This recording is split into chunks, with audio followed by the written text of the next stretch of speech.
everyone, it's Madison Gesiotto. I'd love to say that I'm stunned right now, but the reality is I'm just simply not. We talked about the swamp for so very long, but it's not just Democrats that are part of the swamp. Republicans are part of the swamp too, unfortunately. Republicans in Congress, Republicans in positions of power in Washington, D.C., and all across this country are not much different at the end of the day than Democrats when you really look at it. And we see that on full display right now when it comes to the 2020 election.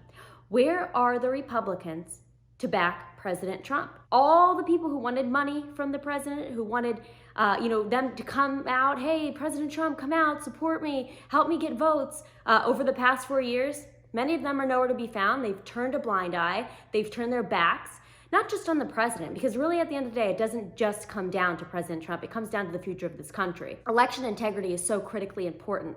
And we don't see as many Republicans, I don't think as we should, standing up for election integrity. They don't seem to care about what happened in this election or what will happen in the next elections as long as they maintain their power and they, continue to hold seats in Congress and wherever else they are.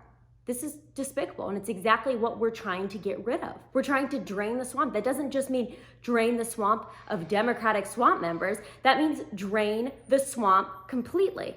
And in order to drain the swamp completely, we have to bring light to these Republicans who have refused to stand up for what's right during one of the most critical times in our nation's history. We need to make sure that moving forward, we continue to shine light on this and that we don't, as Americans, forget about this and continue to allow these people to maintain power over us, despite being the people we put in place that we elect to represent us. Because the reality is many of them right now are not representing us.